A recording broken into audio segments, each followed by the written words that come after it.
warahmatullahi wabarakatuh. Nama saya Alfiatun Fauziah, NPM 1711050135. Saya dari Pendidikan Matematika Fakultas Tarbiyah dan Keguruan UIN Raden Intan Lampung. Di sini saya akan coba menjelaskan materi dari mata kuliah Matematika Ekonomi, yaitu keseimbangan pasar semua produk. Nah, sebelumnya, apa sih keseimbangan pasar semua produk itu? Dan bagaimana bisa terjadi keseimbangan pasar semua produk itu?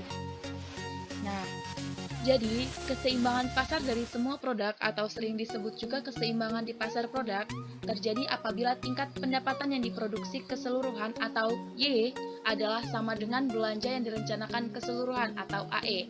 Jadi, keseimbangan pasar dari semua produk itu terjadi jika variabel Y itu sama dengan variabel AE. Nah, jadi secara matematis, syarat keseimbangan pasar di semua produk itu dapat ditulis menjadi Y sama dengan AE. Di sini berarti nilai Y, besarnya nilai Y harus sama dengan besarnya nilai AE. Nah, di situ ada caranya di mana AE itu sama dengan AE0 ditambah C1 ditambah I1 dikurang M1 dikalikan dengan Y. Nah, di mana menjadi Y sama dengan 1 per 1 min C1 ditambah I1 dikurang M1 dikalikan dengan AE0. Di mana Y sama dengan tingkat keseimbangan pendapatan yang diproduksi, AE0 sama dengan penjumlahan dari semua komponen belanja otonom, yakni dari C0 ditambah I0 ditambah G0 dikurang M0. Nah, untuk C1 sama dengan kecenderungan marginal berkonsumsi. Untuk I1 yaitu kecenderungan marginal berinvestasi, dan untuk M1 yaitu kecenderungan marginal mengimpor. Nah, dari persamaan itu menunjukkan bahwa tingkat keseimbangan pendapatan atau Y merupakan penjumlahan dari semua komponen belanja otonom atau AE0 dikalikan dengan suku 1 per 1 dikurang dalam kurung C1 ditambah I1 dikurang M1. Nah, di sini maksudnya variabel Y ini didapatkan dari penjumlahan dari semua komponen AE0, di mana AE0 itu tadi terdiri dari C1 ditambah I1 dikurang dengan M1. Nah, lalu secara geometri, keseimbangan di pasar produk adalah terjadinya perpotongan antara garis pendapatan yang diproduksi keseluruhan atau Y dan garis belanja yang direncanakan keseluruhan atau E. Garis pendapatan yang diproduksi keseluruhan atau Y berbentuk 45 derajat atau kemiringan garisnya adalah 1 karena produksi sama dengan pendapatan. Sedangkan garis belanja yang direncanakan keseluruhan atau AE kemiringan garisnya lebih kecil dari 1. Kenapa? Karena C1 ditambah I1 dikurang dengan M1 kurang dari 1 hasilnya. Nah, jadi seperti itu.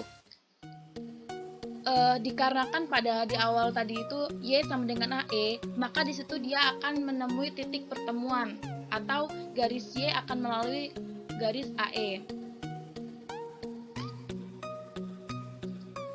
Dan kemudian ini contoh dari grafiknya. Di situ terdapat dua sumbu, yaitu sumbu Y dan sumbu AE. Lalu kita tentukan terlebih dahulu untuk AE0 dan Y0-nya, di mana di situ untuk menentukan Y sama dengan AE-nya. Kemudian sudah ada titik temunya, lalu di situ kita tarik garis Y-nya. Dan di situ garis Y tadi seperti yang setelah dijelaskan di awal, di mana kemiringan garis Y itu sama dengan 1 dan atau mempunyai sudut yang besarnya 45 derajat. Kemudian lalu kita tarik garis AE dari 0 sampai dengan A0. Nah, untuk AE itu sama dengan A0 ditambah C1 ditambah I1 dikurang M1 dikalikan dengan Y. Nah, mungkin itu penjelasannya. Selanjutnya kita masuk ke contoh soal agar mudah dipahami dan supaya lebih paham lagi. Nah, di sini ada soal, misalkan dalam suatu perekonomian tertutup telah ditentukan variabel-variabel berikut ini, di mana variabelnya yaitu C sama dengan 350 ditambah 0,6 YD, dan I sama dengan 250 ditambah 0,2 Y, G sama dengan 400, T sama dengan 300. Nah, apa aja sih yang ditanyakan dalam soal tersebut? Yang A, hitunglah tingkat keseimbangan pendapatan keseluruhan dalam perekonomian itu. Untuk yang B, berapa besar belanja konsumsinya? Untuk yang C, berapa besar nilai investasi? Yang D, gambarkan tingkat keseimbangan pendapatan dalam suatu diagram atau kurva yang tadi itu. Nah, oke, kita akan membahas satu persatu dari soal-soal tersebut. Nah, penyelesaian. Yang pertama yaitu yang A, syarat keseimbangan pendapatan keseluruhan. Nah, sesuai dengan rumus di awal di mana Y sama dengan AE atau Y sama dengan C ditambah I ditambah G, seperti variabel yang telah kita ketahui tadi. Untuk yang C yaitu 350 ditambah 0,6 YD, untuk yang I 250 ditambah 0,2 Y, untuk yang G yaitu 400. Nah, setelah itu kita masukkan ke dalam persamaan Y sama dengan dalam kurung 350 ditambah 0,6 YD ditambah dalam kurung 250 ditambah 0,2 Y ditambah dengan 400. Nah, kemudian di situ YD itu dipecah menjadi Y dikurang T, menjadi Y sama dengan kurung kurawal 350 ditambah 0,6 dalam kurung Y dikurang T ditambah 250 ditambah 0,2 Y ditambah 400. Dan kemudian disubstitusikan dengan 0,6 yang ada di depan Y dikurang T tadi, di mana nilai T yang kita ketahui yaitu sebesar 300. Kemudian setelah itu kita masukkan ke dalam persamaan, yakni Y sama dengan 350 ditambah 0,6 Y dikurang 180 ditambah 250 ditambah 0,2 Y ditambah 400. Setelah itu di variabel yang C itu terdapat dua konstanta, yakni 350 dan 180. Lalu kita jumlahkan atau kita kurangkan, yaitu 350 dikurang 180 yaitu hasilnya 170. Nah, kemudian setelah kita mendapatkan persamaan Y sama dengan dalam kurung 170 ditambah 0,6 Y ditambah 250 ditambah 0,2 Y ditambah 400, kemudian kita pisahkan antara konstanta dengan konstanta dan konstanta yang mempunyai variabel, di mana di situ didapatkan hasil Y yaitu sama dengan 820 ditambah 0,8 Y. Kemudian kita beri perlakuan yang sama di mana Y dikurang 0,8 Y sama dengan 820. Dan untuk Y itu bernilai 1, di mana 1 Y dikurang 0,8 Y hasilnya yaitu 0,2 Y sama dengan 820. Dan kemudian kita substitusikan Y sama dengan 820 dikurang 0, dibagi 0,2. Mohon maaf. Jadi kita mendapatkan nilai Y yaitu sebesar 4100.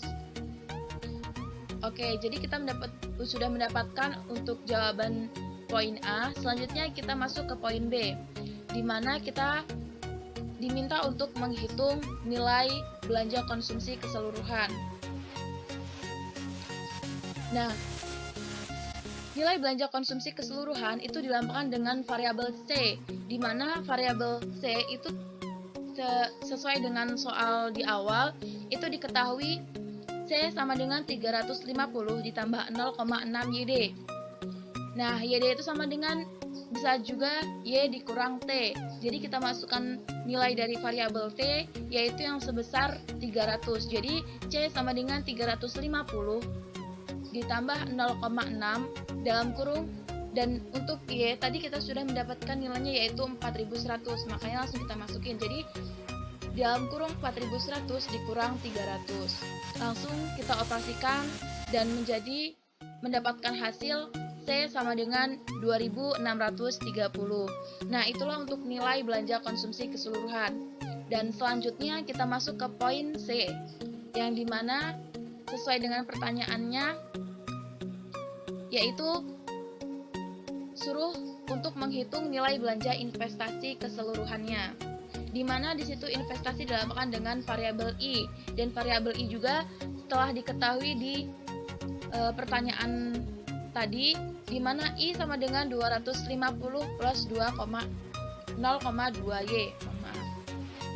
Nah, di mana Y tadi juga telah kita hitung dan mendapatkan hasil yaitu 4100. Jadi langsung saja kita masukkan nilai Y ke dalam persamaan menjadi I sama dengan 250 ditambah 0,2 dikalikan dengan 4100. Dan hasil dari I yaitu sama dengan 1070. Nah, kita sudah mendapatkan nilai dari belanja investasi keseluruhan yaitu sebesar 1070. Kemudian masuk ke poin D, di mana di situ kita diminta untuk menggambar dari persamaan AE sama dengan 820 ditambah 0,8Y. Nah, itu tadi juga sudah kita dapatkan dari pada saat kita mencari dari nilai Y, di mana AE sama dengan 820 ditambah 0,8Y. Kemudian langsung saja kita buat kurva dengan dua sumbu Y dan sumbu AE. Dan lalu kita mendapatkan hasil Y yaitu sebesar 4100, di mana ketentuan di awal yaitu Y sama dengan AE. Maka apabila nilai Y sama dengan 4100, maka nilai AE juga pun menjadi 4100 karena sama dengan. Jadi hasilnya pun sama ataupun nilainya sama. Nah, kita tentukan titik temunya. Kemudian kita tarik garis Y, yang dimana garis Y tadi itu kemiringannya 1 atau mempunyai sudut sebesar 45 derajat. Kemudian kita tarik garis AE0, di mana AE0 itu tadi sebesar 820. Dan persamaan dari AE0 yaitu 820 ditambah 0,8Y. Ya, mungkin itu saja yang bisa saya sampaikan. Kurang dan lebihnya saya mohon maaf, dan semoga apa yang saya sampaikan bisa membantu. Dan apabila ada kesalahan, mohon untuk memberi saran-saran di kolom komentar di bawah ini, dan jangan lupa like dan subscribe-nya. Semoga bermanfaat. Sekian dan terima kasih. Saya akhiri. Wassalamualaikum warahmatullahi wabarakatuh.